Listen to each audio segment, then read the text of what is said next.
ఇప్పుడు తెలంగాణ ఉద్యమం 4th పేపర్లో ఫస్ట్ పార్ట్లో 4వ చాప్టర్లో ఉన్నాం. జై తెలంగాణ ఉద్యమం అంటే ఇక్కడ మనము ఫస్ట్ పార్ట్లో కానీ దీని సెకండ్ పార్ట్ కింద చదువుకోవడం అనేది ఉత్తమంగా ఉంటుంది. ఇక్కడ మనకు ఒక 5 అంశాలు 6 అంశాలు క్లియర్గా చదువుకోవాల్సిన అవసరం ఉంటుంది.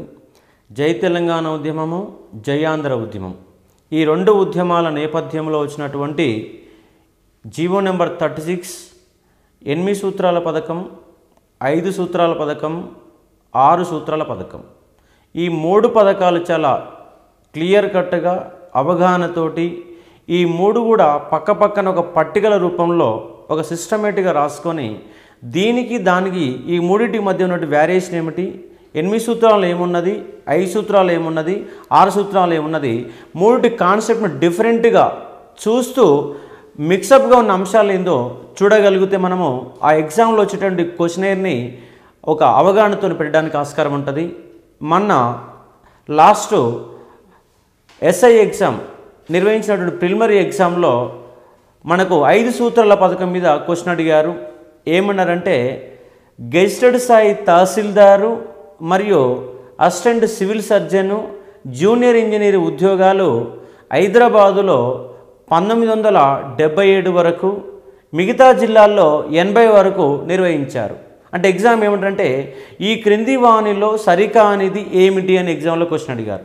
అంటే ఒక క్వశ్చన్ ఒక ఆప్షన్ దీని కింద 5 సూత్రాల పథకం అడిగితే మరొక ఆప్షను 610 జీవోం ఇచ్చారు, మరొక ఆప్షను శ్రీకృష్ణ కమిటీ మీద ఇచ్చారు. అంటే క్వశ్చన్ సింపుల్గా ఈ క్రింది వాణిలో సరికానిది అని సింపుల్ ఎగ్జామ్ ఇచ్చేసి క్రిందల ఆప్షన్స్కి ఒకదానికి మరొకదానికి సంబంధం లేకుండా ఇచ్చేసి వేరు అంశాలకు వెళ్ళి మనకు ఆప్షన్స్ ఇస్తున్నాడు. దానిలో సరికానిది ఏమిటని ఎగ్జామ్లో క్వశ్చన్ అడుగుతున్నారు. కాబట్టి ఇక్కడ మనకు 8 సూత్రాలు, 5 సూత్రాలు, 6 సూత్రాలు, ఈ 3 అంశాలను డిఫరెంట్గా చదువుకోవాల్సిన అవసరం ఉంటుంది. అలాగే జీవో నెంబర్ 36 దాని నేపథ్యంలో వచ్చినటువంటి విభేదాలు, దానితో పాటు జై తెలంగాణ ఉద్యమం గల కారణాలు, అది జరిగిన విధానము, దాని ఫలితాలు, ఈ 3 రకాలు విశ్లేషిస్తూ ఆ 3 పథకాలతో పాటు 3 కమిటీలు, ఒకటి లలిత్ కుమార్ కమిటీ, రెండవది వశిష్ఠ భార్గవ కమిటీ, మూడవది కైలాసనాథ్ వాంచ్ కమిటీ.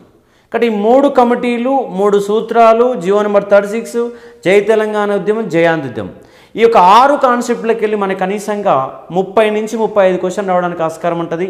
ఇక్కడ మనకి ఎగ్జామ్లో తేదీల మీద కూడా ఒక 2 నుంచి 3 క్వశ్చన్లు ఆడడానికి ఆస్కారం ఉంది. అంటే ఉదాహరణకు జనవరి 8వ తారీఖున తెలంగాణ ఉద్యమం మొదలైంది, ఎక్కడ మొదలైంది అనే క్వశ్చన్.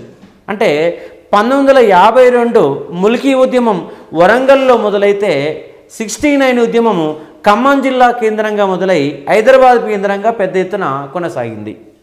కాబట్టి ఇక్కడ మనం వచ్చినటువంటి కాన్సెప్ట్లో ఒక చదివే విధానం ఉన్నప్పుడు జై తెలంగాణ ఉద్యమం తేదీల వారీగా వరుస క్రమంలో చూసి ఇవన్నీ అంశాలను మొత్తం పరిశీలించి టోటల్గా ఉద్యమంలో ఏం జరిగిందని మనం విశ్లేషణ చేయగలిగితే మనకి 69 మూమెంట్ మీద కంప్లీట్ ఒక పిక్చరైజేషన్ అనేది రావడానికి ఆస్కారం ఉంటుంది.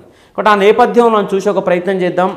ఇక్కడ మనం ఫస్ట్ చూడాల్సిన అంశం ఏంటంటే 1969 జై తెలంగాణ ఉద్యమానికి గల కారణాలు ఏమిటి అనే మెయిన్ కాన్సెప్ట్. ఇక్కడ అంటే ఈ కాన్సెప్ట్ చూసినప్పుడు జై తెలంగాణ ఉద్యమానికి గల కారణాలు ఎక్కడ ఉన్నాయంటే పెద్ద మనుషుల ఒప్పందంలో ఉన్నాయి.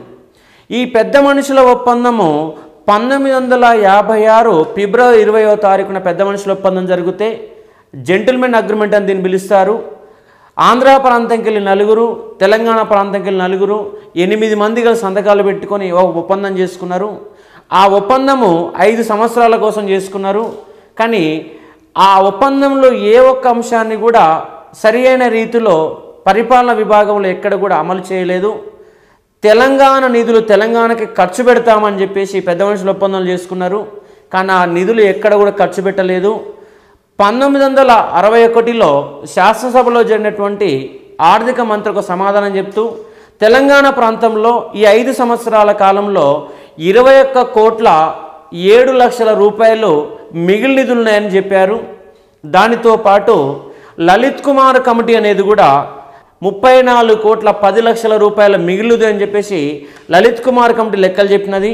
ఆ తర్వాత వశిష్ఠ భార్గవ కమిటీ కూడా 28,34,00,000 రూపాయలను మిగిలినని చెప్పింది.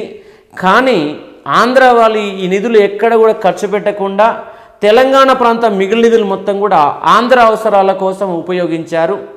1967లో మా ప్రాంతం మిగిలిన నిధులు ఉన్నాయి, మా ప్రాంతంలో నిరుద్యోగులు ఉన్నారు కాబట్టి టీచర్ ఉద్యోగాలు రిక్రూట్మెంట్ చేయండి మా యొక్క మిగిలిన నిధుల మీదకి వెళ్ళని చెప్పేసి తెలంగాణ ఎమ్మెల్యేలు అసెంబ్లీ సాక్షిగా ప్రశ్నిస్తే తెలంగాణ ప్రాంతంలో మిగిలిన నిధులు లేవని చెప్పేసి ఆంధ్ర మంత్రులు అనేవాళ్ళు బుకాయించే ప్రయత్నం చేశారు.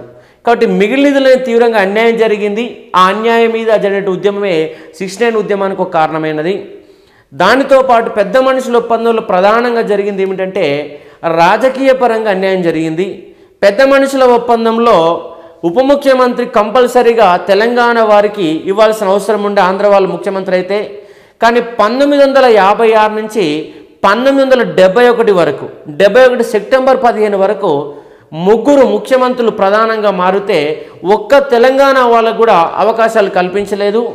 పైగా ఒక 1960 నుంచి 62 వరకు మాత్రమే కేవీ రంగారెడ్డికి ఒకే టర్ము ఉప ముఖ్యమంత్రి పదవిని ఇచ్చారు. అంటే 56 నుంచి 71 వరకు మొట్టమొదటిసారిగా నీలం సంజీవ్ రెడ్డి 56 నుంచి 60 వరకు పనిచేశాడు. ఆ తర్వాత దామోదర సంజీవయ్య 60 నుంచి 62 వరకు పనిచేశాడు. ఆ తర్వాత దామోదర సంజీవయ్య మళ్ళీ ఏఐసిసి అధ్యక్షుడిగా ఢిల్లీకి వెళ్ళిపోతే మళ్ళీ ఆయన స్థానంలో నీలం సంజయ్ రెడ్డి మళ్ళీ ముఖ్యమంత్రిగా 62 నుంచి 64 వరకు పనిచేశాడు. ఆ తర్వాత కాసు బ్రహ్మానందరెడ్డి నీలం సంజయ్ రెడ్డి యొక్క అనుచర వర్గంలో ప్రధాన వ్యక్తి నుండి కాసు బ్రహ్మాండ సింహాసనమే కూర్చోబెట్టారు. ఆయన 64 నుంచి 71 వరకు ముఖ్యమంత్రిగా పనిచేశాడు. అంటే ఈ యొక్క 15 సంవత్సరాల కాలంలో తెలంగాణ వారికి ఒక ముఖ్యమంత్రి పదవి అనేది ఇవ్వలేదు. అదే మనకు ఒక మహారాష్ట్ర ప్రాంతంలో ఒక తెలంగాణ ప్రాంతానికి సంబంధించినటువంటి ఒక సాధారణ వ్యక్తి అక్కడ ముఖ్యమంత్రి అయ్యాడు. అలాగే మన తెలంగాణ ప్రాంతానికి సంబంధించి ఉన్నటువంటి మన ప్రాంతం పరిధిలో 56 వరకు హైదరాబాద్ రాష్ట్రంలో భాగంగా ఉన్నటువంటి ఒక ముఖ్యమంత్రి తర్వాత కాలంలో మైసూరుకు ముఖ్యమంత్రి కాగలిగారు. కానీ తెలంగాణ ప్రాంతం మీద గడ్డ మీద జరిగే పరిపాలనలో మాత్రము ఒక్కరు కూడా ముఖ్యమంత్రి కాలేకపోయారు. పైగా నీలం సంజీవ్ రెడ్డి ముఖ్యమంత్రి పదవి చేపట్టిన మొదటి రోజు ఏమన్నాడంటే తెలంగాణ ప్రాంతంలో ఒక డిప్యూటీ సీఎం అనేది ఒక చేతికి ఉన్నటువంటి 6వ వేలు అని చెప్పాడు. కానీ అదే నీలం సంజీవ్ రెడ్డి 1953 నుంచి 1956 నవంబర్ 1 ఆయన పదవి ప్రమాణ స్వీకారం చేస్తే అక్టోబర్ 31 వరకు ఆయన చేపట్టిన పదవి ఏంటంటే డిప్యూటీ సీఎంఏ. అంటే అంతకుముందు ఒక్కరోజు వరకు ఆయన చేపట్టిన పదవి ఇక్కడ ముఖ్యమంత్రి పదవి రాగానే డిప్యూటీ సీఎం అనే పదవి కేవలం ఒక 6వ వేలుగా మారిందని చెప్పడం అనేది ఒక హాస్యాస్పదమైనటువంటి విషయం. కాబట్టి ఆంధ్ర పాలకులు రాజకీయ పరంగా తీవ్రమైన అన్యాయం చేశారు. తెలంగాణ ప్రాంతం వారికి 5 ముఖ్యమైన శాఖలలో 2 శాఖలు ఇవ్వాలని చెప్పి స్పష్టంగా పేర్కొన్నారు. కానీ ఎక్కడ కూడా ఇవ్వలేదు. 5 శాఖలలో అంటే హోంమంత్రిత్వ శాఖ ఇచ్చేస్తారు, దానిలో శాంతి భద్రతలు మళ్ళీ సీఎం పరిధిలోనే పెట్టుకుంటారు. ప్రణాళిక అభివృద్ధి పెడతారు, ఒకటి అభివృద్ధి ఇస్తారు, ప్రణాళిక మొత్తం సీమాంధ్ర వాళ్ళకి ఇచ్చేస్తారు. అంటే భారీ పరిశ్రమలు మొత్తం కూడా తెలంగాణకి ఇచ్చిన చెప్తారు, దాంట్లో చిన్న పరిశ్రమలు మొత్తం ఆంధ్ర వాళ్ళకి ఇచ్చేస్తారు. అంటే సగం మంత్రిత్వ శాఖలు ఇస్తారు. పైగా ఒల్లూరి బసవరాజు ఆంధ్ర ప్రాంతంకి వెళ్ళి వచ్చేసి సికింద్రాబాద్కి వెళ్ళి ఎమ్మెల్యే గెలిచి ఆయన మంత్రిగా కావడం జరిగింది. ఆయన తెలంగాణ ప్రాంతం యొక్క వ్యక్తిగా కౌంటబుల్ చేస్తారు. అంటే ఎక్కడ కూడా రాజకీయ పదవులు అనేవి ఇవ్వకుండా చేశారు. దానితో పాటు ఉద్యోగాలు కొల్లగొట్టారు. 1 కాదు 2 కాదు 1956 నుంచి 68 వరకు 1956 నవంబర్ 1 నుంచి 1968 మార్చి 31లోగా కేవలం 12 సంవత్సరాల కాలంలోనే 22,000 ఉద్యోగాలు కొల్లగొట్టాయని చెప్పేసి చాలా కమిటీలు స్పష్టంగా పేర్కొనడం జరిగింది. ఇలాంటి తీవ్రమైన అన్యాయాలు చేశారు. ఉర్దూ భాషని పరిగణలో తీసుకుంటామని చెప్పారు, కానీ ఉర్దూ భాషలో పరిగణలో తీసుకోలేదు. స్థానిక నియమాలు 15 సంవత్సరాలు అని చెప్పారు, ఆ 15 సంవత్సరాలు ఇక్కడ పరిగణలో తీసుకోలేదు. దొంగ ములికి సర్టిఫికెట్లు తీసుకొచ్చేసి ఇక్కడ ఈ ప్రాంతంలో చదువుకున్నామని చెప్పేసి ఇక్కడనే శ్రీనివాసం ఉన్నా అని చెప్పేసి దొంగ ములికి సర్టిఫికెట్లు తీసుకొచ్చేసి ఆంధ్ర వాళ్ళు చాలా ఉద్యోగాలు పొందడం జరిగింది. దానితో పాటు తెలంగాణ ప్రాంతంలో సరైన అభ్యర్థులు లేరని చెప్పేసి కూడా ఒక వంక చూపిస్తూ ఇక్కడ ఉద్యోగాలు కొలవడం జరిగింది. కాబట్టి ఒకటి కాదు రెండు కాదు ఇలాంటి రకాల అన్యాయాలన్నీ జరిగాయి. ఈ అన్యాయాల యొక్క ఫలితమే 1969లో ఒక ఆకాశం అంతా ఎగిసిపడినటువంటి ఒక జై తెలంగాణ ఉద్యమం అనేది తలెత్తడమే జరిగింది. ఇవన్నీ పెద్ద మనుషుల ఒప్పందంలో చేసుకున్నటువంటి ఒప్పందాల యొక్క ఉల్లంఘనలు. వాటికంటే 69 ఉద్యమం రావడానికి ప్రధానమైన కొన్ని కారణాలు కూడా ఉన్నాయి. ఆ కారణాలు ఏంటంటే 1967లో ఆంధ్రప్రదేశ్ గవర్నమెంటు ప్రభుత్వ విద్యారంగంలో ఫీజులు పెంచినది. ఆ ఫీజులకు వ్యతిరేకంగా తెలంగాణ ప్రాంతంలో విద్యార్థి లోకం మొత్తం కూడా ఉద్యమాలు చేసి ఆ పెంచిన ఫీజులను తగ్గించే వరకు కూడా ఉద్యమాలు చేసి తగ్గింపజేసుకొని ఒక ఉత్సాహవంతమైన వాతావరణంలో తెలంగాణ ప్రాంతంలో ఉన్నారు విద్యార్థులు. దానితో పాటు ఒక రెండో కారణం ఏంటంటే ఉస్మానియా యూనివర్సిటీలో తలెత్తినటువంటి వైస్ ఛాన్సలర్ యొక్క వివాదము. 1957లో ఒక ఆంధ్ర వ్యక్తి డి సదాశివరెడ్డి అనే వ్యక్తి నీలం సంజయ్ రెడ్డి ముఖ్యమంత్రిగా ఉన్న కాలంలో ఆయన అనుచరవర్గంగా ఉండి వైస్ ఛాన్సలర్ పదవిని పొందడం జరిగింది. ఆయన 57 నుంచి 62 వరకు 62 నుంచి 67 వరకు మళ్ళీ మూడో దఫా కూడా వైస్ ఛాన్సలర్ పదవిని పొందాడు. అంటే ఇక్కడ వైస్ ఛాన్సలర్ యొక్క పదవీ కాలం ఎంత అంటే 5 సంవత్సరాలు. కానీ 1968-69 వచ్చే సమయానికి ఈ యొక్క డి సదాశివరెడ్డి నీలం సంజయ్ రెడ్డి వర్గంలో ఉన్నప్పుడు నీలం సంజయ్ రెడ్డికి కాసు బ్రహ్మానంద మధ్య విభేదాలు వచ్చినప్పుడు ఆయన వర్గానికి సంబంధించిన ఒక వైస్ ఛాన్సలర్ ఉంటే కరెక్ట్గా లేదని చెప్పేసి వైస్ ఛాన్సలర్ని మార్చే ప్రయత్నం చేశాడు. అలా మార్చినప్పుడు డి సదాశివరెడ్డి నా యొక్క పదవీ కాలాన్ని తగ్గించేటటువంటి అధికారము రాష్ట్ర ప్రభుత్వానికి లేదు. ఎందుకంటే యూనివర్సిటీలు అనేవి యూనివర్సిటీ గ్రాంట్స్ కమిషన్ పరిధిలో ఉంటాయి, యూజీసీ పరిధిలో ఉంటాయి. యూజీసీ అనేది సెంట్రల్ గవర్నమెంట్. కాబట్టి సెంట్రల్ గవర్నమెంట్ సంబంధించిన ఉద్యోగాలకు సంబంధించిన విషయాలలో రాష్ట్ర ప్రభుత్వం అనేది తలదూర్చకూడదు. కాబట్టి రాష్ట్ర ప్రభుత్వం అనేది 5 సంవత్సరాల పదవీ కాలాన్ని 3 సంవత్సరాలకు తగ్గించి డిఎస్ రెడ్డి యొక్క ఆయనని సీటుకి వెళ్ళి దింపివేయడం జరిగింది. ఆయన స్థానంలో పిన్నమనేని వెంకటేశ్వరరావు అనేటటువంటి ఒక ఆంధ్ర వ్యక్తిని మళ్ళీ వైస్ ఛాన్సలర్ పదవిలో కూర్చోబెట్టారు. వాస్తవానికి వైస్ ఛాన్సలర్ అనే వ్యక్తి ఒక గవర్నర్ చేత నియమించబడతాడు. కానీ రాష్ట్ర ప్రభుత్వం నిర్ణయిస్తేనే గవర్నర్ నియమిస్తారు. కానీ ఆయన ఉస్మానియా యూనివర్సిటీలో వచ్చి పదవి ప్రమాణ స్వీకారం చేయకుండా గవర్నర్ బంగ్లా అనే పదవి స్వీకారం చేసేసి అట్నుంచి ఆయన గుంటూరుకు వెళ్ళిపోయాడు. కానీ ఉస్మానియా యూనివర్సిటీ అడుగు పెట్టలేకపోయాడు. ఎందుకంటే ఈ డి సదాశివరెడ్డికి అనుకూలంగా అంటే యూనివర్సిటీ రాజకీయాలలో రాష్ట్ర ప్రభుత్వం అనేది రాజకీయాలు చేస్తున్నది, ఈ రాజకీయాలకు తగదు. కాబట్టి ఉస్మానియా యూనివర్సిటీ అనేది ఒక స్వచ్ఛందమైన ఒక సపరేట్ వ్యవస్థపూరితం ఉన్నట్టు ఒక వ్యవస్థ. అలాంటి వ్యవస్థలో రాష్ట్ర ప్రభుత్వం అనేది ఏలు పెట్టడం కరెక్ట్ అయిన విధానం కాదని చెప్పేసి ఉస్మానియా యూనివర్సిటీలో ఆ డి సదాశివరెడ్డికి అనుకూలంగా పెద్ద ఎత్తున ఉద్యమాలు రగిలించారు. ఈ ఉద్యమానికి నాయకత్వం వహించిన వ్యక్తి ఎవరంటే ప్రస్తుతం మన్నటి వరకు కేంద్ర మంత్రిగా పనిచేసినటువంటి సూదిని జైపాల్ రెడ్డి. ఇక్కడ సూదిని జైపాల్ రెడ్డి అంశం వచ్చింది కాబట్టి విశ్లేషిస్తున్నాము. జైపాల్ రెడ్డి ఆయన మేధస్సు చాలా గొప్ప మేధస్సు. ఎంత మేధస్సు అంటే ఆయన ఒక పత్రికా విలేకరుల సమావేశం పెట్టేసి ఒక ప్రెస్ మీట్ పెట్టేసి ఏదైనా అంశం మీద మాట్లాడితే ఒక ఇంటలెక్చువల్ పరంగా ఒక ఆర్డ్లీగా ఉన్నటువంటి ఇంగ్లీష్ పదాలు ఉపయోగిస్తే సాధారణ జర్నలిస్ట్ కూడా అర్థం కాని ఒక పదాలు ఉపయోగించే ఇంటలెక్చువల్ పర్సన్. ఆయన కేంద్రంలో చాలా మంత్రి పదవులు చేపట్టాడు. పెట్రోలియం శాఖ మంత్రిగా చేపట్టాడు, పట్టణాభివృద్ధి శాఖ చేపట్టాడు, సమాచార శాఖ మంత్రి చేపట్టాడు. ఆయన 1967లో ఉస్మానియా యూనివర్సిటీలో ఒక విద్యార్థి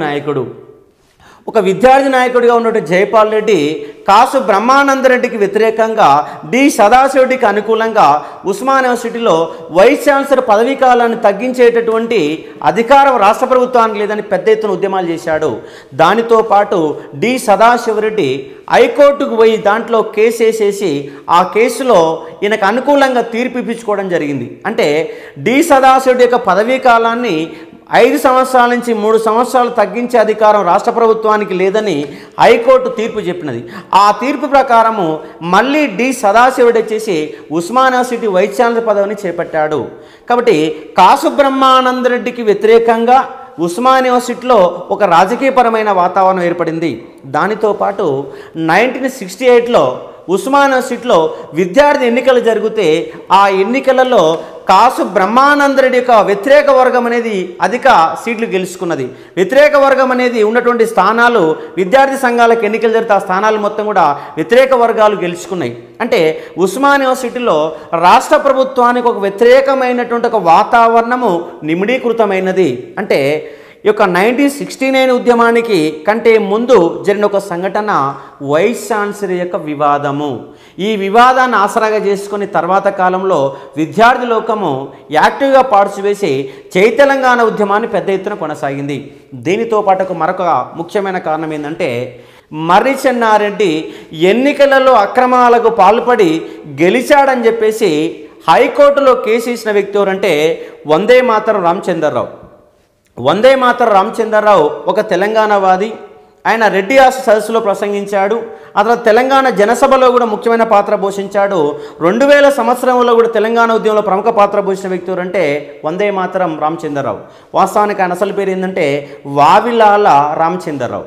కానీ 1938 వందే మాతరం ఉద్యమ కాలంలో ఆయన అంటే కొన్ని శిక్షలకు గురై ఆ యొక్క జైలులో ఆయన బంధించబడ్డప్పుడు ఆ జైలు అధికారం చూసేసి వావిలాల రామచంద్రరావు ఆ యొక్క అధికారం చూసి వందే మాతరం అని చెప్పేసి గట్టిగా అరవడం జరిగింది.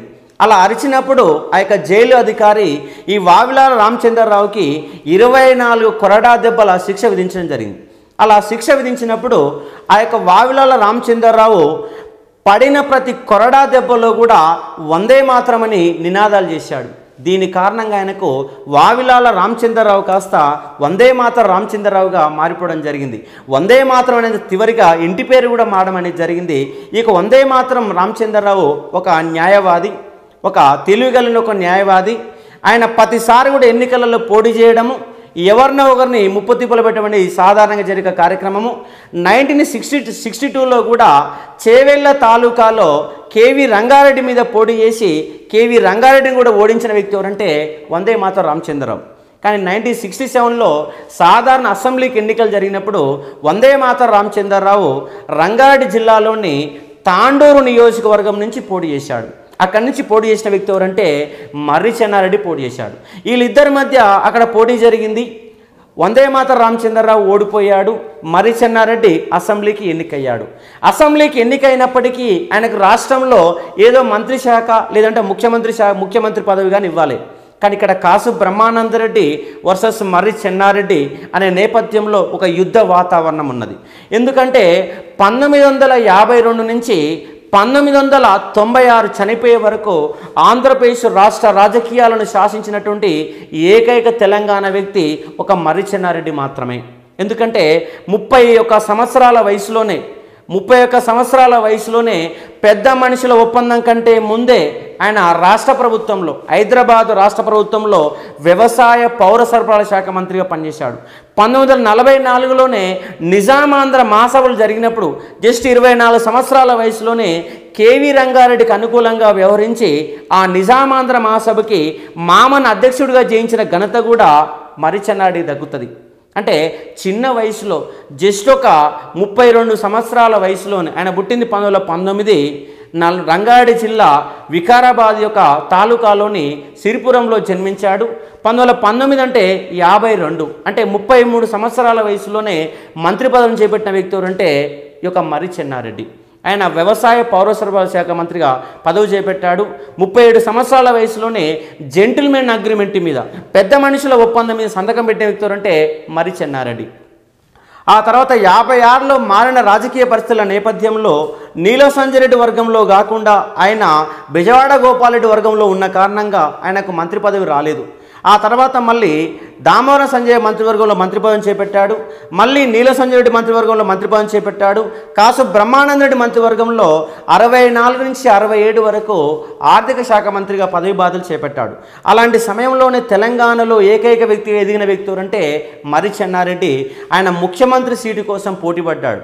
ఇలా కాసు బ్రహ్మానందరెడ్డి వర్సెస్ మర్రి చెన్నారెడ్డి మధ్య అభిప్రాయ భేదాలు తీవ్రంగా ఉన్నప్పుడు రాష్ట్ర రాజకీయాలు పక్కదారి పడుతున్నాయని చెప్పేసి శ్రీమతి ఇందిరాగాంధీ ఈయన రాష్ట్రంలో ఎమ్మెల్యే గెలిచినప్పటికీ ఆ పదవిని పక్కన పెట్టేసి ఆయనకు కేంద్రంలో గనుల శాఖ మంత్రిగా, ఉక్కు గనుల శాఖ మంత్రిగా పదవిని చేసి మర్రి చెన్నారెడ్డి గారు మీ యొక్క అవసరాలు కేంద్రంలో ఉన్నవి రాష్ట్రంలో కాదని చెప్పేసి రాష్ట్రంలో ఉన్నట్టు రాజకీయ వేడిని తగ్గించడానికి మర్రి చెన్నారెడ్డి కేంద్రంలోకి తీసుకుపోయింది శ్రీమతి ఇందిరాగాంధీ.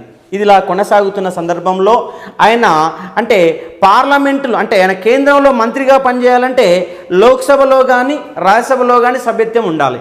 అంటే లోక్సభ ఆల్రెడీ ఎన్నికలు అయిపోయినాయి కాబట్టి ఇంకా వేరే అవకాశం లేదు కాబట్టి రాజ్యసభకి వెళ్ళి ఆయన పోటీ చేయడం జరిగింది.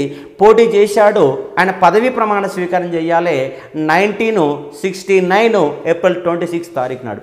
ఇక పదవీ ప్రమాణ స్వీకారం చేస్తుండగా వందే మాతరం రామచంద్రరావు అంతకుముందే హైకోర్టులో కేసు వేశాడు.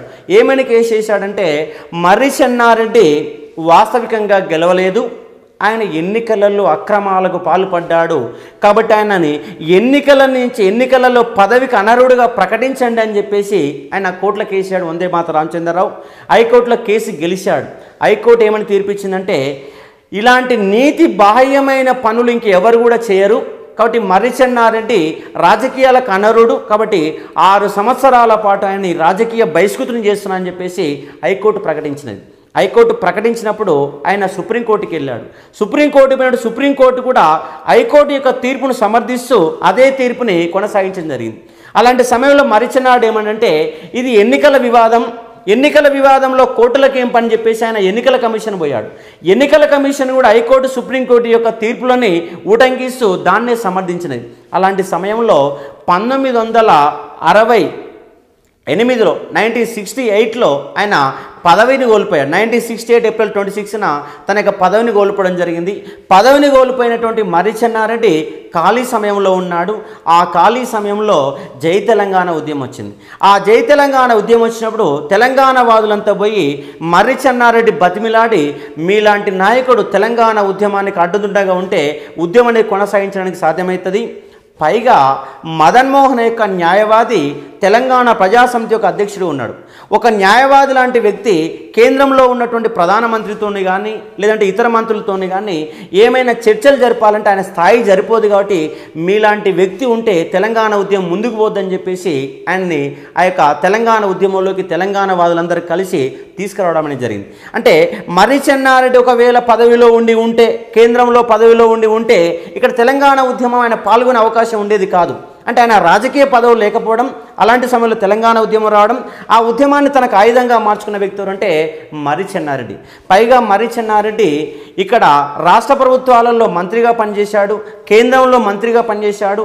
దానితో పాటు 1978 నుంచి 80 వరకు 89 నుంచి 90 వరకు 2 పర్యాయాలు రాష్ట్రానికి ముఖ్యమంత్రిగా పనిచేశాడు.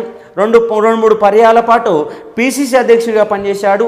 దానితో పాటు 1974 నుంచి అంటే ఈ యొక్క పదవీ కాలం అయిపోగానే అంటే హైకోర్టు యొక్క బహిష్కరణ అయిపోగానే 74లో ఉత్తరప్రదేశ్ గవర్నర్గా పనిచేశాడు.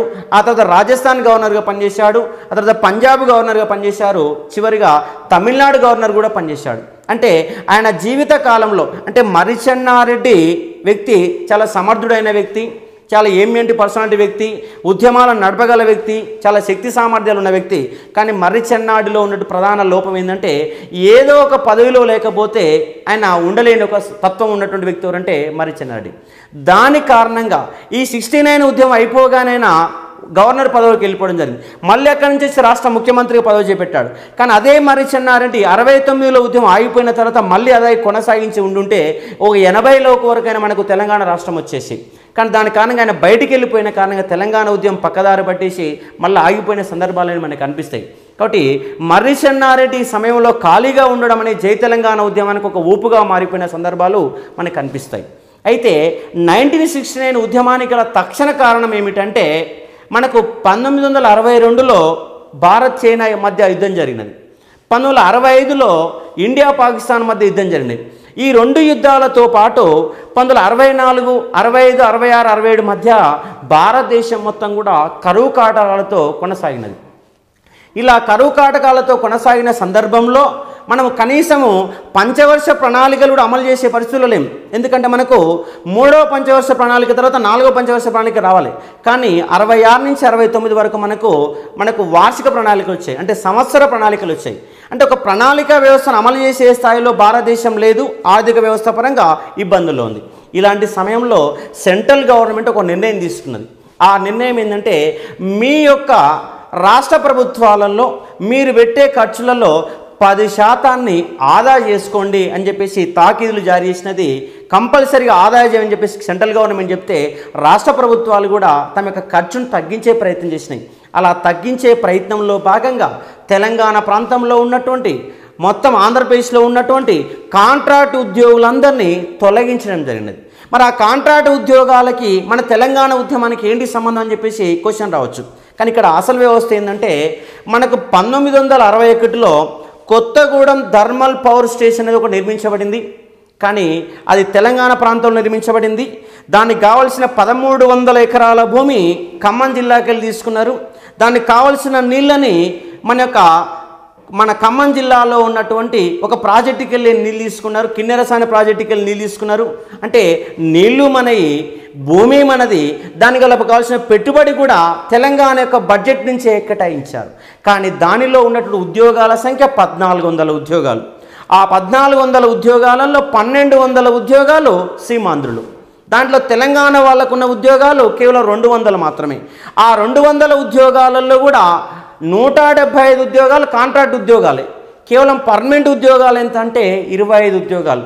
ఉన్న 1400 ఉద్యోగాలు 1200 ఉద్యోగాలు సీమాంధ్రులు తీసుకొని తెలంగాణ వాళ్ళకు 200 ఉద్యోగాలు ఇచ్చారు. 200 ఉద్యోగాల్లో 25 ఉద్యోగాలే పర్మనెంట్, మిగతావన్నీ కూడా పార్ట్ టైం ఉద్యోగాలు, కాంట్రాక్ట్ ఉద్యోగాలు. కానీ ఆంధ్ర వాళ్ళ 1200 ఉద్యోగాలు రెగ్యులర్ ఉద్యోగాలు. కానీ ఇక్కడ ఈ ఉద్యోగాల పరంగా కాంట్రాక్ట్ ఉద్యోగులందరినీ తొలగించినప్పుడు ఆ తెలంగాణ ప్రాంతానికి సంబంధించినటువంటి 175 మంది ఉద్యోగులు రోడ్డున పడ్డారు. ఆ రోడ్డున పడ్డటువంటి విద్యుత్ ఉద్యోగులు చేపట్టిన ఉద్యమమే 1916 ఉద్యమానికి ప్రధాన కారణంగా మారింది. దీనికంటే ముందే కేఆర్ రామోస్ లాంటి వ్యక్తి TNGO Telangana non gazetted organization అనేది స్థాపించిన వ్యక్తి అంటే కేఆర్ రామోస్. కానీ TNGO కంటే ముందు HNGO ఉంది, Hyderabad non government organization HNGO ఉంది. దానికంటే ముందు నిజాం కాలంలో అది ములాంజీ సంఘంగా పిలువబడింది. ములాంజీ సంఘం తర్వాత HNGOగా మారింది. HNGO తర్వాత TNGOగా మారింది. TNGOగా మార్చిన వ్యక్తి అంటే కేఆర్ రామోస్. కేఆర్ రామోస్ కూడా అంతకుముందు ఉన్నటువంటి తెలంగాణ ప్రాంతంలో ఉన్నటువంటి ఉద్యోగాలన్నీ సీమాంధ్రులు కొల్లగొడుతున్నారని, సీమాంధ్రకు ఉద్యోగాలు ఇవ్వడం లేదని చెప్పేసి ఆయన చాలాసార్లు ముఖ్యమంత్రికి, గవర్నర్కి, వివిధ అధికారులకి 100 సార్లు వినతి పత్రాలు ఇచ్చారు. దానికంటే ముఖ్యంగా తెలంగాణ ప్రాంతీయ అభివృద్ధి కమిటీ అనేది కూడా ఒకటి ఉన్నది. అది కూడా తెలంగాణ ప్రాంత ఉద్యోగాలకు అన్యాయం జరుగుతుంది, తెలంగాణ ప్రాంత ఉద్యోగాలు తెలంగాణకి ఇవ్వాలని చెప్పేసి డిమాండ్ చేస్తూ ఉన్నాయి. ఇలాంటి డిమాండ్ చేసే నేపథ్యంలో మన యొక్క కాంట్రాక్ట్ ఉద్యోగులను తొలగించడం ప్రధానమైన సమస్యగా మారింది. కాబట్టి ఉద్యోగులు అనే వాళ్ళు 1968 జూలై 10వ తారీఖు నాడు తెలంగాణ పరిరక్షణ దినంగా జరుపుకొని తెలంగాణ ప్రాంత ఉద్యోగాలు తెలంగాణకి ఇవ్వాలి, నాన్ మూలికీలందరినీ సీమాంధ్ర ప్రాంతానికి పంపించాలని చెప్పేసి అంతకుముందే ఉద్యమాలు మొదలుపెట్టారు ఉద్యోగ సంఘాలు. ఇలా ఉద్యమాలు మొదలుపెడుతున్నప్పుడు మనకు ఖమ్మం జిల్లాలో ఒక నిరుద్యోగి, ఆయన పేరేం పేరంటే కొలిశెట్టి రామదాసు. ఈ కొలిశెట్టి రామదాసు అనే వ్యక్తి ఖమ్మం జిల్లా ఇల్లందు దగ్గర ఉన్నటువంటి గేటు కారేపల్లికి సంబంధించిన వాడు, ఒక నిరుద్యోగి. మద్రాసులో పోయి కూడా అక్కడ డిప్లొమా కోర్సులని పూర్తి చేశాడు. వాళ్ళ ఇంటిలో 7 అన్నదమ్ములు, ఈ 7 కూడా నిరుద్యోగులే. ఈ నిరుద్యోగ వ్యవస్థ గల ప్రధాన కారణం ఏంటంటే సీమాంధ్రులే. ఇక్కడ ఉన్నటువంటి కొత్తగూడెం థర్మల్ పవర్ స్టేషన్ల ఉద్యోగాలు మొత్తం సీమాంధ్రులే కొల్లగొట్టారు. కాబట్టి వీళ్ళు మొత్తం వెళ్ళిపోతేనే మనకు న్యాయం జరుగుతుంది అని చెప్పేసి తెలంగాణ ఉద్యమాన్ని కింది స్థాయికి వెళ్ళి ఖమ్మం జిల్లాలో వ్యాపింపజేసిన వ్యక్తి అంటే కొలిశెట్టి రామదాసు. ఆయన ఇక్కడ హోటల్లో కూర్చున్నా, ఇక్కడ బజార్లో కూర్చున్నా, నలుగురితో ముచ్చట చెప్పినా ఈ అన్యాయం గురించే ప్రస్తావించేవాడు. ఈయనకు తోడుగా ఉపాధ్యాయ సంఘం నాయకుడు రామసుధాకర్ కూడా తెలంగాణకు జరుగుతున్న అన్యాయాలని ఎక్కడంటే ఖమ్మం జిల్లాలో బాగా ప్రచారం చేశారు. ఇలా ప్రచారం చేయడంతో పాటు తెలంగాణ ప్రాంతీయ సమితి అనే దాన్ని కూడా కొలిశెట్టి రామదాసు ప్రారంభించాడు. ఈ కొలిశెట్టి రామదాసు ఆ తెలంగాణ ప్రాంతీయ సంఘానికి అధ్యక్షుడిగా పనిచేస్తూ దాని ప్రధాన కార్యదర్శి ముత్యం వెంకన్న. వీళ్ళ ఆధ్వర్యంలో ఉద్యమాలు కొనసాగుతున్నాయి. ఇలా ఉద్యమాలు కొనసాగేటప్పుడు మనము ఎక్కడో ఒక దగ్గర తెలంగాణ అనే ఒక ఉద్యమాన్ని నిప్పును రాజేయాలి. ఆ నిప్పు అనేది ఒక అగ్నిగుండంగా మారుతుంది కాబట్టి దానికోసం వాళ్ళు వెయిట్ చేస్తున్నారు. అలా వెయిట్ చేస్తున్న సందర్భంలో ఈ రామసుధాకర్ అనే ఒక ఉపాధ్యాయ సంఘం నాయకుడు ఎవరో ఒకరు తెలంగాణ ఉద్యమం కోసము నిరాహార దీక్ష మొదలుపెట్టాలి.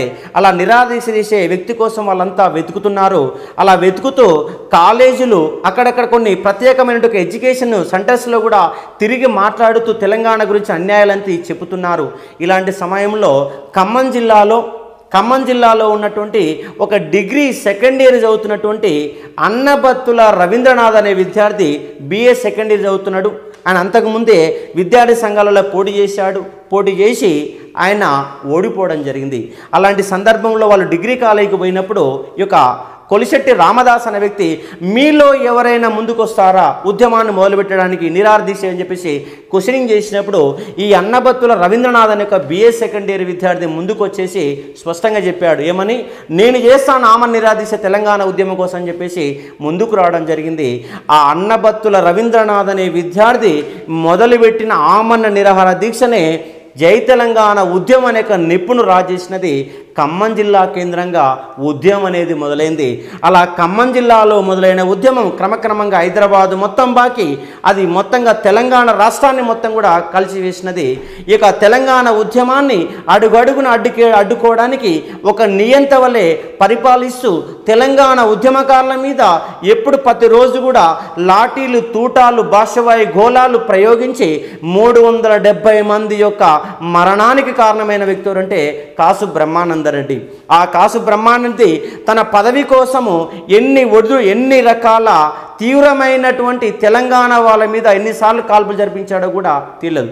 అంటే పదవికాంక్ష కోసం తెలంగాణ ఉద్యమాన్ని నట్టేట అణిచివేయడానికి ప్రయత్నం చేసిన వ్యక్తులు అంటే కాసు బ్రహ్మానందరెడ్డి.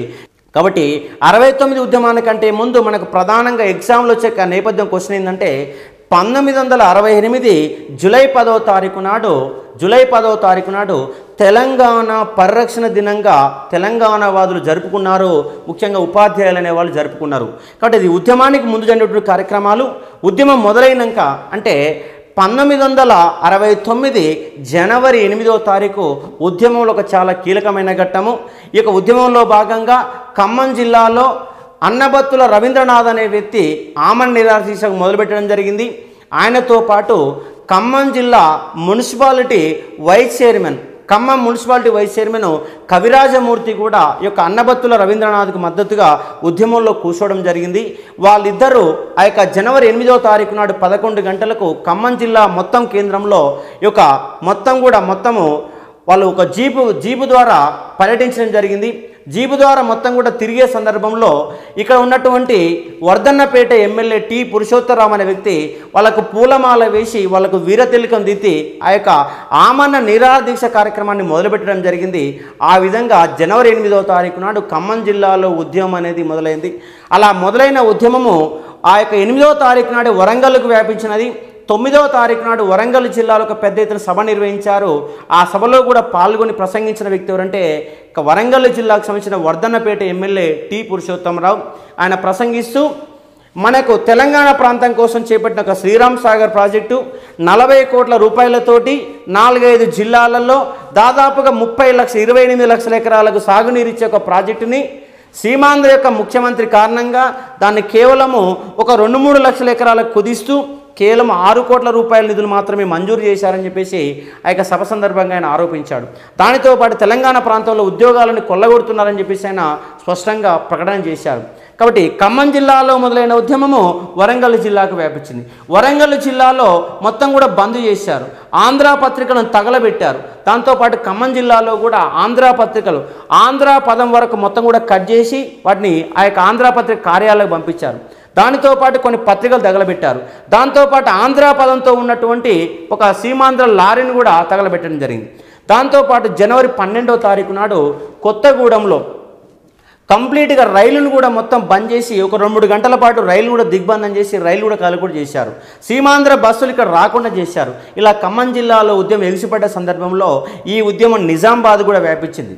నిజామాబాద్లో ఎస్ పోషెట్టి అనే విద్యార్థి నాయకుడు మొత్తం నిజామాబాద్ జిల్లాలో కంప్లీట్గా ర్యాలీ నిర్వహించి ఆ ర్యాలీ ద్వారా తెలంగాణ యొక్క ఉద్యమ నినాదాలు చేస్తూ చివరికి వినతి పత్రాన్ని కలెక్టర్కి మరియు ఆ జిల్లా ఎస్పీకి కూడా సమర్పించడం జరిగింది. కాబట్టి ఖమ్మం జిల్లాలో మొదలైన ఉద్యమము అటు నిజామాబాద్కి అటు వరంగల్కి మొత్తం వ్యాపించినది.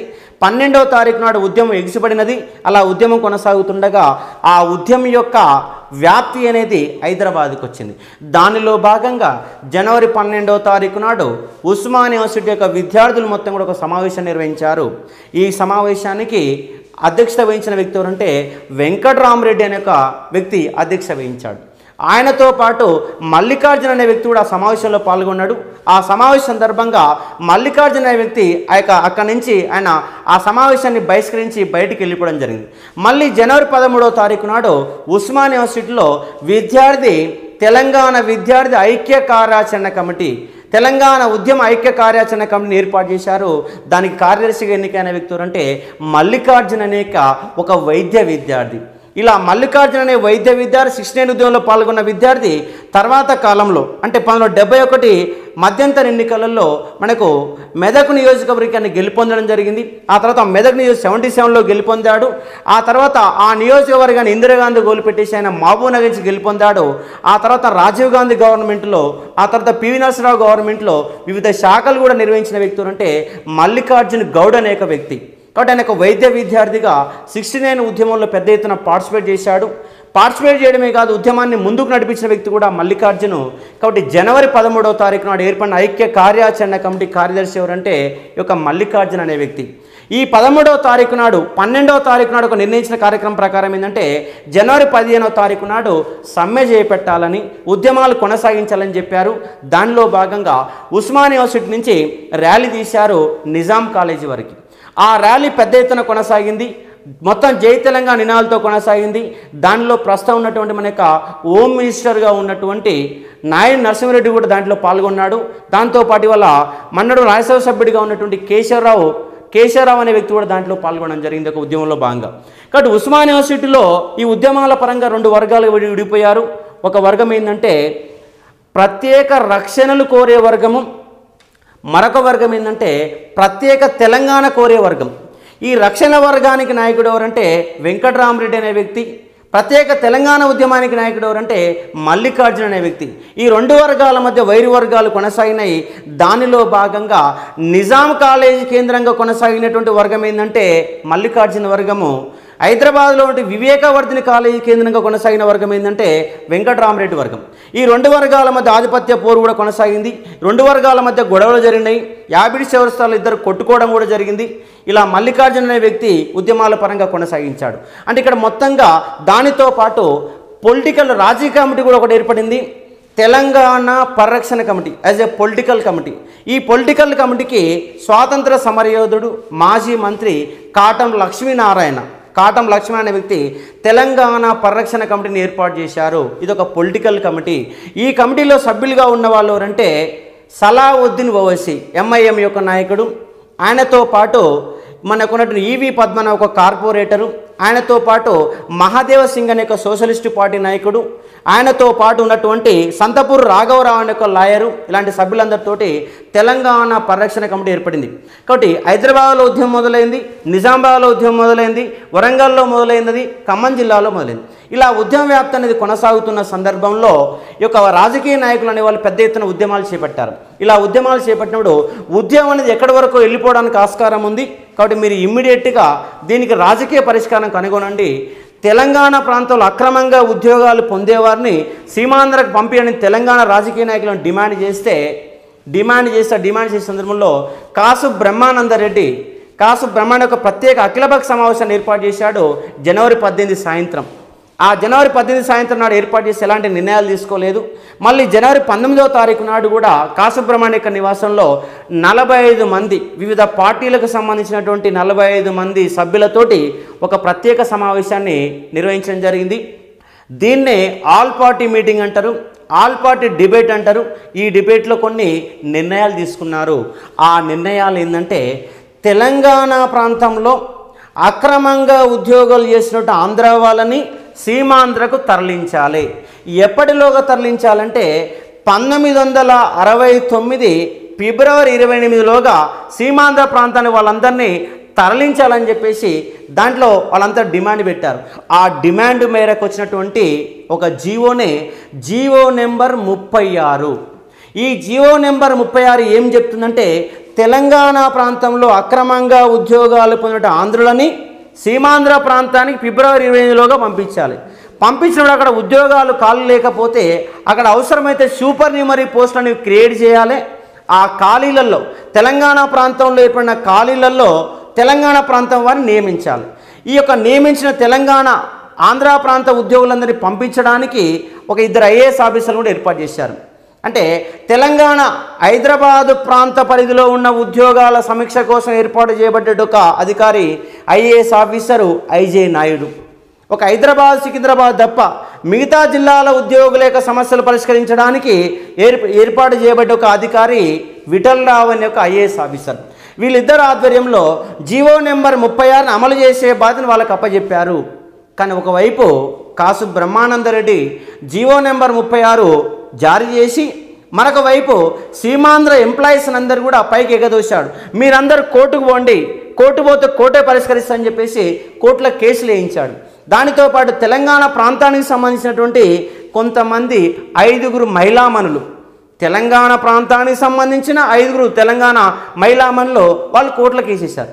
మరి తెలంగాణ వాళ్ళు ఎందుకు వేశారు? వీళ్ళకి అనుకూలంగా ఉన్న నిర్ణయాన్ని తెలంగాణ మహిళలు వేయడం గల కారణాలు ఏమిటనేది ఇక్కడ మనం ఒకసారి ప్రశ్నిస్తే దానికి గల కారణం ఏంటంటే ఈ తెలంగాణ మహిళలు సీమాంధ్ర వారిని పెళ్లి చేసుకున్నారు. ఇలా సీమాంధ్ర వారిని పెళ్లి చేసుకున్నప్పుడు మా భర్తల్ని ఆంధ్ర ప్రాంతానికి పంపిస్తే మా సంసారాలు ఇబ్బందులు పడతాయి కాబట్టి ఆ జీవో నెంబర్ 36ని కొట్టివేయండి అని చెప్పేసి హైకోర్టులో కేసు వేశారు. కాబట్టి జీవో నెంబర్ 36 అనేది హైకోర్టు పోయింది, ఆ తర్వాత సుప్రీంకోర్టు పోయింది. ఒకసారి హైకోర్టు ఏమంటుందంటే జీవో నెంబర్ 36 కరెక్ట్ అంటది, మరోసారి హైకోర్టు ఏమంటుందంటే జీవో నెంబర్ 36 తప్పు అంటది, మరోసారి సుప్రీంకోర్టు ఏమంటుందంటే జీవో నెంబర్ 36 తప్పు అంటది. కానీ ఫైనల్గా 1972 అక్టోబర్ 3వ తారీఖున సుప్రీంకోర్టు అనేది ఒక తీర్పు ఇచ్చినది. ఆ తీర్పు ప్రకారం ఏంటంటే ములికీ నిబంధనలు రాజ్యాంగబద్ధమే, జీవో నెంబర్ 36 చెల్లనేరుతుంది అని సుప్రీంకోర్టు 1972 అక్టోబర్ 3వ తారీఖున ఒక తీర్పు ఇచ్చినది. ఆ తీర్పే జయాంధ్ర ఉద్యమానికి గల కారణమైంది. అందుకే మనము సిలబస్ని ఏమని పెట్టారంటే 71 వరకు కట్ చేశారు. కానీ 71 వరకు కట్ చేస్తే గందరగోళంగా ఉంటుంది.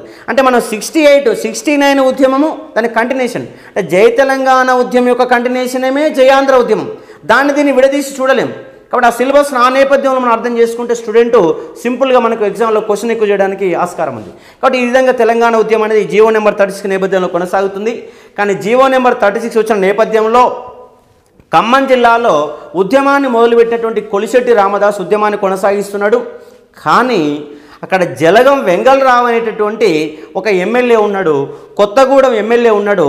ఆ కొత్తగూడెం ఎమ్మెల్యే ఏం చేశాడంటే వాస్తవానికి ఈ యొక్క అన్నబత్తుల రవీంద్రనాథ్ ఉద్యమాన్ని చేపట్టడానికి జలగం వెంగళరావుకి ఎలాంటి సంబంధం లేదు.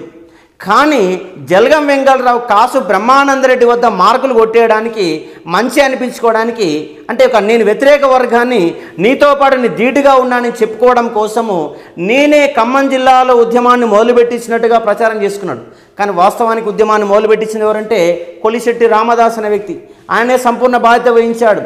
కానీ ఆ ఉద్యమాన్ని కాసు బ్రహ్మానందరెడ్డి చేత నేనే నడిపిస్తున్నట్టు ఒక రాజకీయ వాతాన్ని క్రియేట్ చేసిన వ్యక్తులు అంటే జలగం వెంగళరావు. అలాంటి సమయంలో కాసు బ్రహ్మానందరెడ్డి జలగం గారు మీరు అక్కడ ఉద్యమాలు చేపడితే చాలా కష్టంగా ఉంటుంది, దాన్ని ఎలాగైనా మీరు దాన్ని ఉద్యమాన్ని ఆపించే బాధ్యత మీరు తీసుకోవాలని చెప్తే అప్పుడు జలగం వెంగళరావు ఆ యొక్క అన్నబత్తుల రవీంద్రనాథ్ దీక్షని విరమింపజేసే ప్రయత్నం చేశాడు. కానీ కొలిశెట్టి రామదాసు ఆ దీక్షా శిబిరం వద్దే కూర్చొని కనీసం జలగం వెంగళరావు మనుషుల్ని ఆ యొక్క దీక్షా శిబిరం వద్ద కూడా రాకుండా అడ్డుకొని తన్ని తరిమేయడం జరిగింది. కానీ ఒక రాజకీయ క్రీడ చేశారు. ఆ క్రీడ ఏంటంటే జలగం వెంగళరావు ముఖ్యమంత్రి కార్యాలయం చేత ఫోన్ చేయించి మిమ్మల్ని ముఖ్యమంత్రి గారు రమ్మంటున్నారు, మాట్లాడతామంటున్నారని చెప్పేసి ఆయనకు ఫోన్ చేయిస్తే అప్పుడు కొలిశెట్టి రామదాసు ముఖ్యమంత్రి కార్యాలయం నుంచి ఫోన్ వచ్చినప్పుడు పోకపోతే కరెక్ట్గా ఉండదని చెప్పేసి ఆయన దీక్షా శిబిరాన్ని వదిలిపెట్టేసి హైదరాబాదు రాగానే అక్కడ జలగం వెంగళరావు కుట్రలు చేసి ఆ యొక్క దీక్షా శిబిరం మీద దాడి చేయించి అన్నబత్తుల రవీంద్రనాథ్ తండ్రిని భయపెట్టేసి మీ వాడికి ఫ్యూచర్లో ఉద్యోగం రాదు, పైగా జైలు కేసులలో ఇరుక్కుంటాడు, మీరే ఎలాగైనా ఒక దీక్షా శిబిరాన్ని క్లోజ్ చేయించాలని చేసి తండ్రిని బతిమిలాడి అన్నబత్తుల రవీంద్రాన్ని బెదిరించి చివరికి దీక్షా శిబిరాన్ని పోలీసుల చేత బలవంతంగా ఎత్తించే కార్యక్రమాన్ని ఏర్పాటు చేశారు. ఈ యొక్క దీక్షా శిబిరాన్ని చివరికి నిమ్మరసం ఇచ్చేసి ఆ దీక్షా శిబిరాన్ని ముగించేసిన వ్యక్తి ఎవరంటే ఉస్మానియా యూనివర్సిటీ పరిరక్షణ ఉద్యమానికి నాయకుడు, తెలంగాణ రక్షణ ఉద్యమానికి నాయకుడు వెంకట్రామరెడ్డి నిమ్మరసం ఇచ్చేసి జనవరి 22వ తారీఖు నాడు ఆ దీక్షా శిబిరాన్ని ఎత్తివేయించడం జరిగినది.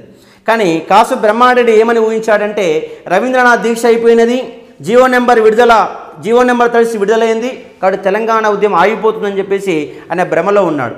కానీ తెలంగాణ వాదులు ఇదొకసారి మళ్ళొకసారి మోసం చేయడానికి జీవో నెంబర్ 36ని జారీ చేశారు కాబట్టి దాన్ని నమ్ముకుంటే మనకు ఫలితం లేదని ఉద్యమాన్ని మరింత ముందు తీసుకుపోయారు. ఇలాంటి కార్యక్రమాలు కొనసాగుతుండగా జనవరి 20వ తారీఖు నాడు హైదరాబాద్కు కూతవేడు దూరంలో 10 కిలోమీటర్ల దూరంలో ఉన్నటువంటి శంషాబాద్లో ఉన్నటువంటి ఉమ్దం నగర్ రైల్వే స్టేషన్లో, ఆ రైల్వే స్టేషన్ పక్కనే ఉన్నటువంటి హై స్కూల్ విద్యార్థులు స్కూల్ని బైకాట్ చేసి ఆ యొక్క ఉమ్దం నగర్ రైల్వే స్టేషన్కి నిప్పు పెట్టే ప్రయత్నం చేశారు. విద్యార్థులంతా ర్యాలీ తీస్తుంటే వెనకకెళ్ళి పోలీసులు అనేవాళ్ళు తరిమే ప్రయత్నం చేశారు.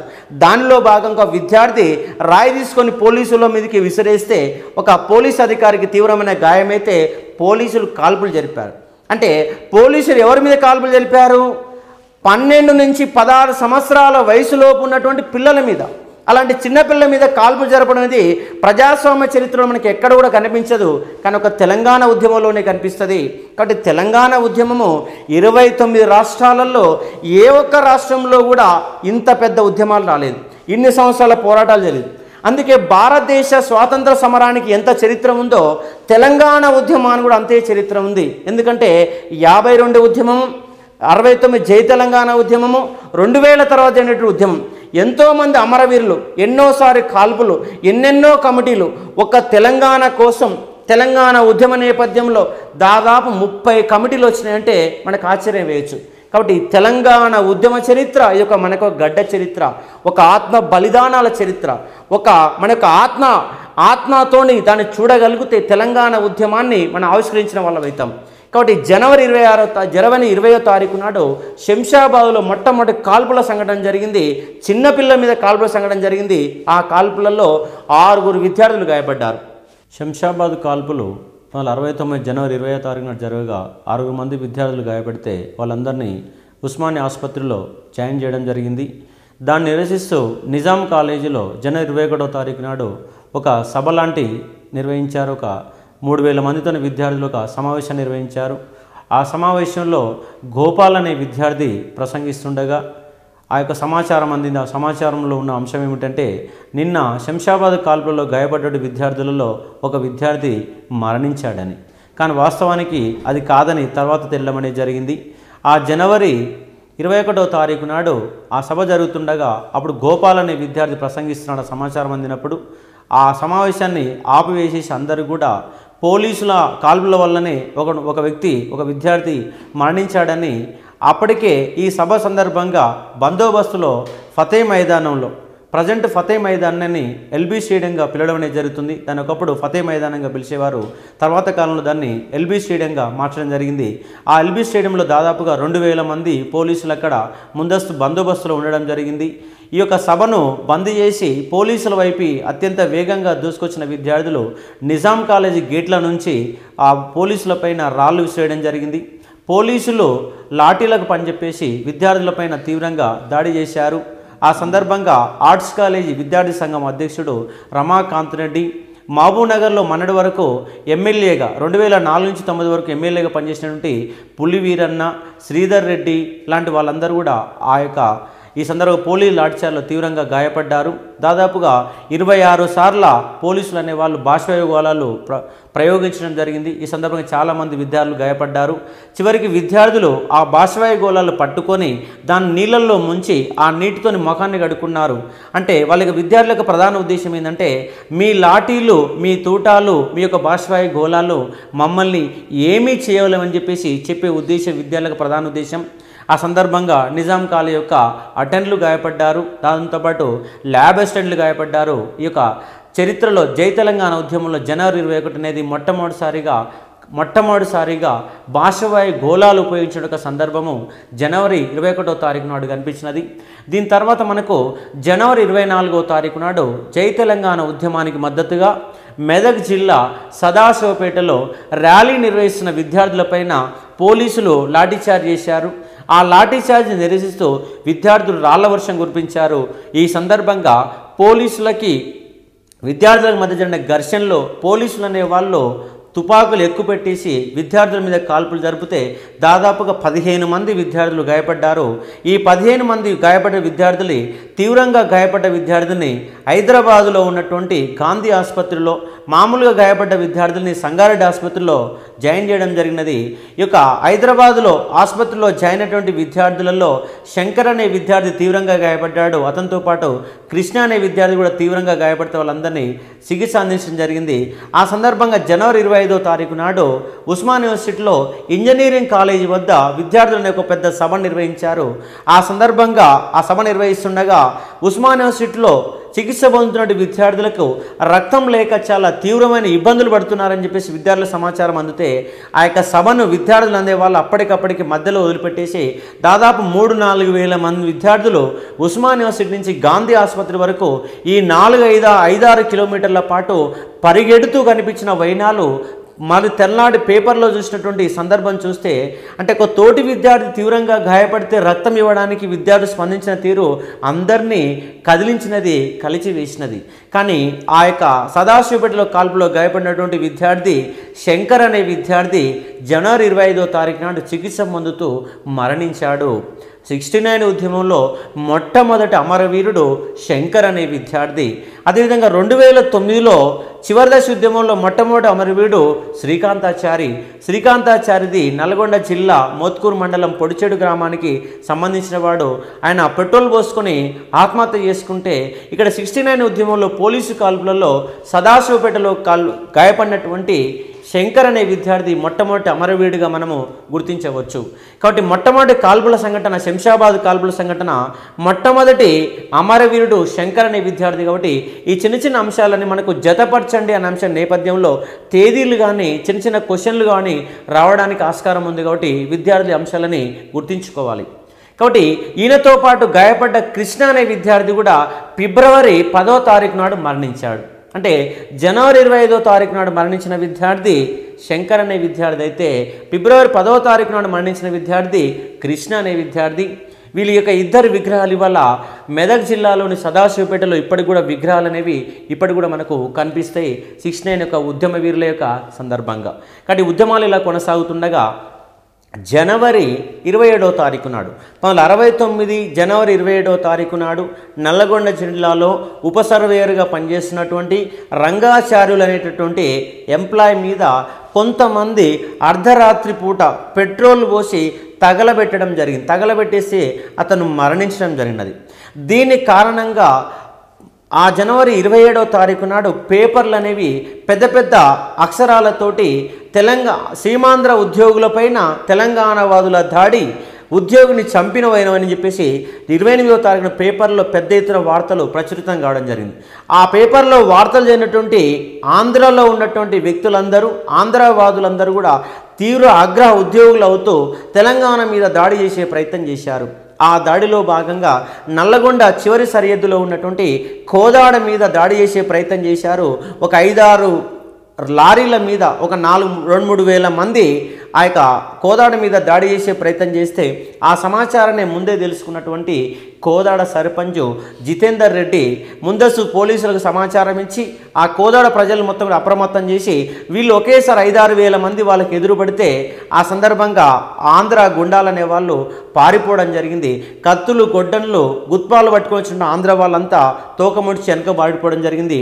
ఈ సంఘటన కారణంగా ఈ రంగాచార్యులని పెట్రోల్ పోసి తగలబెట్టిన కారణంగా నల్గొండ జిల్లా విజయపూర్లో, నాగార్జున సాగర్ పక్కన ఉండే విజయపూర్లో కూడా ఆంధ్రుల మధ్య తెలంగాణ వద్ద ఘర్షణ జరిగితే పోలీస్ కాల్పుల్లో ఒక వ్యక్తి మరణించాడు. దానితో పాటు మహబూబ్నగర్ యొక్క జిల్లా సరిహద్దులో ఉన్నటువంటి ఈగలపెంట వద్ద కూడా రాయలసీమ వాళ్ళు తెలంగాణ మీద దాడి చేసే ప్రయత్నం చేస్తే అక్కడ కాల్పులు జరిపితే అక్కడ ఒక ఇద్దరు వ్యక్తులు కూడా మరణించారు పోలీసు కాల్పులలో. దానితో పాటు కృష్ణా జిల్లాలో నల్లగొండకు సంబంధించిన ఒక తహసీల్దారు కృష్ణా జిల్లాలో ఉద్యోగం చేస్తుంటే అతను తన భార్యను వెంట పెట్టుకొని జీపులో వస్తుండగా కొంతమంది ఆంధ్ర పోకిరీలు ఆ జీపును ఆపేసేసి ఆ తహసీల్దార్ని గట్టిగా పట్టుకొని అతని యొక్క భార్యని వివస్త్రం చేసే ప్రయత్నం చేశారు. ఇలాంటి సందర్భంలో కొంతమంది మహిళలు వచ్చేసి ఆ మహిళలు కాపాడడం జరిగింది.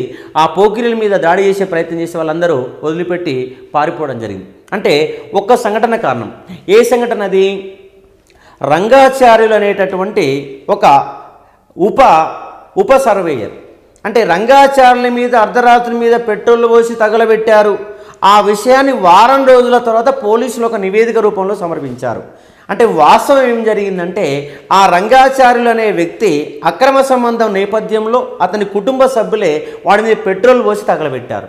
అంటే ఉద్యమ కాలంలో జరిగింది కాబట్టి ఆంధ్ర వాళ్ళ తెలంగాణ మీద, అంటే ఆంధ్ర వ్యక్తుల మీద తెలంగాణ వాళ్ళు దాడి చేశారని చెప్పేసి తీవ్రమైన ఉధృత సంఘటనలకు దారిసిన సంఘటన ఈ యొక్క రంగాచార్యుల యొక్క సంఘటన. అంటే వాస్తవానికి చనిపోయింది అతని కుటుంబ పరిస్థితుల నేపథ్యంలో, అక్రమ సంబంధ నేపథ్యంలో తగలబెట్టారు. కానీ అది రెండు రాష్ట్రాల మధ్య ఒక తీవ్రమైన ఉద్రిక్తులు దారి చేసి ఒక 3-4 ప్రాణాలకు కూడా బలిగొన్న సందర్భాలు కనిపిస్తాయి. ఒక కోదాడ మీద 4-5 లారీలతోటి దాడి చేసే ప్రయత్న సందర్భాలు కనిపిస్తాయి. కాబట్టి ఉద్యమ కాలంలో కొన్ని సంఘటనలు తీవ్రమైనటువంటి సంఘర్షణ కూడా దాని సందర్భాలు మనకు ఇక్కడ మనము అర్థం చేసుకోవచ్చు. కాబట్టి ఈ విషయాన్ని మనము పరిశీలించాలి. దానితో పాటు మనకు 1968 జనవరి 28వ తారీఖు నాడు వరంగల్ జిల్లాలో కాళోజీ నారాయణరావు వరంగల్ జిల్లాలో తెలంగాణ విమోచన సదస్సు నిర్వహించాడు. జనవరి 28 ఉద్యమ సందర్భంగా వరంగల్ జిల్లాలో తెలంగాణ విమోచన సదస్సు. ఈ సదస్సులో కొన్ని తీర్మానాలు చేశారు. ఆ తీర్మానాలు ఏంటంటే ఇమ్మీడియట్గా ఇప్పటికే ఆంధ్ర ముఖ్యమంత్రి కాసు బ్రహ్మానందరెడ్డి రాజీనామా చేయాలి, తెలంగాణ ప్రాంతంలో రాష్ట్రపతి పరిపాలన విధించాలి, తెలంగాణ ప్రాంత ఉద్యోగాలు తెలంగాణకి ఇవ్వాలని చెప్పేసి దాంట్లో డిమాండ్ పెట్టారు. జనవరి 28వ తారీఖున జరిగినటువంటి తెలంగాణ విమోచన సదస్సులో. కాబట్టి ఈ సదస్సుతో పాటు మనకు కాళోజీ నారాయణరావు తర్వాత కాలంలో అంటే 69 జనవరి 6వ తారీఖు నాడు తెలంగాణ రచయితల సదస్సును కూడా నిర్వహించాడు. ఆ సందర్భంగా ఒక కమిటీని ఎన్నుకుంటే ఆ కమిటీకి నాయకుడు కూడా ఎన్నికైన వ్యక్తులు అంటే కాళోజీ నారాయణరావు. కానీ ఇదే కాళోజీ నారాయణరావు 1950 దశకంలో విశాలాంధ్రవాదిగా ఉండి వరంగల్లో జరిగినటువంటి విశాలాంధ్ర మహాసభలో కూడా తెలంగాణ అంటే విశాలాంధ్ర రాష్ట్రం ఏర్పాటు చేయాలని ప్రసంగిస్తే కాళోజీ మీద కూడా తెలంగాణ వాదులు రాలేసిన వైనాలు కూడా మనకు కనిపిస్తాయి. అంటే ఎవరు కూడా తెలంగాణకు వ్యతిరేకంగా ఎవరు వ్యవహరించినా కూడా ఊరుకోని సందర్భం. కానీ అదే కాళోజీ నారాయణ మారిన పరిస్థితుల నేపథ్యంలో 69 ఉద్యమంలో క్రియాశీలక పాత్ర పోషించి ఉద్యమాన్ని కూడా నడిపిన వ్యక్తులు అంటే కాళోజీ నారాయణరావు. అందుకే ఆయన జన్మదినాన్ని మనము సెప్టెంబర్ 9వ తారీఖుని వల్ల తెలంగాణ మాండలిక భాషా దినోత్సవంగా ఇవాళ రాష్ట్ర ప్రభుత్వం జరుపుకుంటుంది. ఇవాళ తెలంగాణ గవర్నమెంట్ అధికారికంగా నిర్వహించేటటువంటి 2 దినోత్సవాలు, ఒకటి సెప్టెంబర్ 9, రెండవది జూలై 11. జూలై 11 నవాబ్ అలీ నవాజు జంగు హైదరాబాద్ యొక్క మొట్టమొదటి చీఫ్ ఇంజనీరు పేరు మీద మనం ఇవాళ తెలంగాణ ఇంజనీర్స్ డే అనేది జరుపుకుంటున్నాం. దానితో పాటు సెప్టెంబర్ 9వ తారీఖు నాడు కాళోజీ యొక్క జన్మదిన సందర్భంగా తెలంగాణ మాండలిక భాషా దినోత్సవం. తెలంగాణ భాషా దినోత్సవం అనేది ఉండదండి, తెలంగాణ మాండలికం ఉంటుంది. తెలంగాణ భాష లేదు, తెలంగాణ మాండలికం ఉంది. కాబట్టి తెలంగాణ మాండలిక భాషా దినోత్సవం కాళోజీ పేరు మీద ఇవాళ మనం జరుపుకుంటున్నాము. కాబట్టి ఈ 2 దినోత్సవాలని చాలా ముఖ్యమైన దినోత్సవాలు. కంపల్సరీగా ఎగ్జామ్ నేపథ్యంలో ఏ ఎగ్జామ్లోనైనా కంపల్సరీగా క్వశ్చన్ వచ్చే అంశం. కాబట్టి ఈ 2 తేదీలు మీరు మస్తుగా గుర్తుపెట్టుకోవాల్సినటువంటి అవసరం ఉంది. దాంతోపాటు మనకు ఫిబ్రవరి నెలలో మనకు పెద్దగా ఎక్కడ సంఘటనలు జరిగిన సందర్భాలు పెద్దగా ఏం కనిపించవు. కానీ మనకు ఆ యొక్క జనవరి 27వ తారీఖు నాడే కొంతమంది విద్యార్థులు నిర్ణయించారు. ఏమని నిర్ణయించారంటే మనం మార్చి నెలలో హైదరాబాదులో ఒక పెద్ద ఉద్యమ సదస్సును, ఒక పెద్ద బహిరంగ సభ నిర్వహించాలని తీర్మానం చేసి దాదాపుగా 35 మంది విద్యార్థులు జిల్లా పర్యటనలకు బయలుదేరారు. ఏ నేపథ్యంలో అంటే జిల్లా ప్రజలందరినీ కూడా మేల్కొల్పి తెలంగాణ జరిగే అన్యాయాలను వివరించి మార్చి నెలలో ఒక పెద్ద బహిరంగ సభ నిర్వహించాలని చెప్పేసి జనవరి 27వ తారీఖు నాడు ఉస్మానియా యూనివర్సిటీ విద్యార్థులు అనేవాళ్ళు నిర్ణయించారు. ఆ యొక్క నిర్ణయం మేరకు మార్చి నెలలో మార్చి 8, 9 తారీఖులలో దానికంటే ముందు మనకు మార్చి 3వ తారీఖు నాడు మొట్టమొదటిసారిగా తెలంగాణ వ్యాప్తంగా బంద్ నిర్వహించబడింది. ఆ బంద్ సక్సెస్ఫుల్గా కొనసాగింది. తెలంగాణ వాదులందరూ కూడా ఉద్యమానికి మద్దతు తెలిపి దాన్ని ఫుల్గా సక్సెస్ చేశారు మార్చి 3వ తారీఖు నాడు. కాబట్టి తెలంగాణ ఉద్యమంలో మొట్టమొదటి బంద్ సంఘటన మార్చి 3. అదేవిధంగా తెలంగాణ ఉద్యమాన్ని మలుపు తిప్పిన సంఘటనలో అత్యంత ముఖ్యమైనది మార్చి 8, 9 తారీఖులలో జరిగినటువంటి రెడ్డి హాస్టల్ సదస్సు. అంటే జనవరి 27వ తారీఖు నాడు ఉస్మానియా యూనివర్సిటీ విద్యార్థులు నిర్ణయించిన మేరకు మార్చి 8, 9 తారీఖులలో రెడ్డి హాస్టల్లో హైదరాబాదులో ఉన్నటువంటి నారాయణగూడలో ఉన్నటువంటి రెడ్డి హాస్టల్లో ఒక బహిరంగ సదస్సు నిర్వహించారు. ఈ సదస్సుకు అధ్యక్షత వహించినటువంటి వ్యక్తులు అంటే మాజీ డిప్యూటీ స్పీకరు మాజీ మంత్రిగా పనిచేసినటువంటి టిఎస్ సదాలక్ష్మి ఈ యొక్క రెడ్డి హాస్టల్ సదస్సుకి నేతృత్వం వహించినది, అధ్యక్షత వహించినది. దానితో పాటు ఈ సదస్సుని అధికారికంగా ప్రారంభించిన వ్యక్తులు అంటే Ravada Satyanarayana, Osmania university professor, physics department professor అయినటువంటి రావాడ సత్యనారాయణ రెడ్డి హాస్టల్ సదస్సుని అధికారికంగా ప్రారంభించడం జరిగింది. ఇదే రావాడ సత్యనారాయణ తెలంగాణ ఉద్యమంలో పాల్గొన్న కారణంగా సీమాంధ్ర గవర్నమెంటు ఆయనకు కూడా లాలూచి నేర్పేసి చివరికి ఆయనకు వీసీ అనే పదవిని కూడా ఇవ్వడం అనేది జరిగింది. కాబట్టి మనకు జై తెలంగాణ ఉద్యమ కాలంలో వీసీలుగా పనిచేసిన వాళ్ళు 2 ఉన్నారు. ఒక ఆయన డి సదాశివరెడ్డి, మరొక వ్యక్తి రావాడ సత్యనారాయణ. కాబట్టి రెడ్డి హాస్టల్ సదస్సును ప్రారంభించింది ఎవరంటే రావాడ సత్యనారాయణ. ఈ రెడ్డి హాస్టల్ సదస్సులో మొదటి రోజు వందే మాతరం రామచంద్రరావు, ఎస్బి గిరి అనే వాళ్ళు ప్రసంగించారు. ఈ మొదటి రోజు సదస్సుకు దాదాపుగా 15,000 మంది హాజరయ్యారు. ఈ సదస్సు సందర్భంగా కాసు బ్రహ్మానందరెడ్డి సీమాంధ్ర గుండాల చేత ఆ సదస్సు మీద దాడి చేయించే ప్రయత్నం చేశారు. ఈ విషయాన్ని ముందే తెలుసుకున్నటువంటి టి అంజయ్య అక్కడ నుండి ఒక తెలంగాణ ఉద్యమవాది గోపాలకృష్ణకు సమాచారం అందితే అప్పటికట్టుగా గోపాలకృష్ణ 400 రూపాయలు ఇచ్చేసి ముజంజాయి మార్కెట్ కట్టెల మండిలో ఒక గుత్ప లాంటి కట్టెలు తెప్పించేసి ఆ సదస్సు చుట్టూట ఒక 50 మంది యువకులు నిలబెట్టేసరికి ఆ సీమాంధ్ర గుండాల వీళ్ళని చూసి తోకముడిచి పారిపోవడం జరిగింది. కాబట్టి కాసు బ్రహ్మానందరెడ్డి కుట్రలు ఒకటి కాదు, ఎన్నెన్నో కుట్రలు చేశారు. సీమాంధ్ర ఉద్యమంలోకి సీమాంధ్ర రౌడీ మూకలు కూడా పంపించేసి అల్లర్లు సృష్టించి కాల్పులు జరిపించి ఉద్యమము ఒక పక్కదారి పట్టే విధంగా చేసిన వ్యక్తి కూడా కాసు బ్రహ్మానందరెడ్డి అని చెప్పేసి మనం చెప్పుకోవచ్చు. కాబట్టి ఈ మార్చి 8, 9 సదస్సులో మొదటి రోజు ఎస్బి గిరి, వందే మాతరం రామచంద్రరావు ప్రసంగించారు. రెండో రోజు ఈ సదస్సుకు మొదటి రోజు 15,000 మంది వస్తే రెండో రోజుకు దాదాపుగా 30,000 మంది జనం రావడం జరిగింది. కానీ అది సమావేశం స్థలం అనేది చాలా తక్కువగా ఉన్నది. దాని కారణంగా పక్కనే ఉన్నటువంటి ఇండ్ల మీద, పక్కనే ఉన్నటువంటి చెట్ల మీద ఎక్కడ పడితే ఎక్కడ చూసినా కూడా విద్యార్థులే కనిపించారు.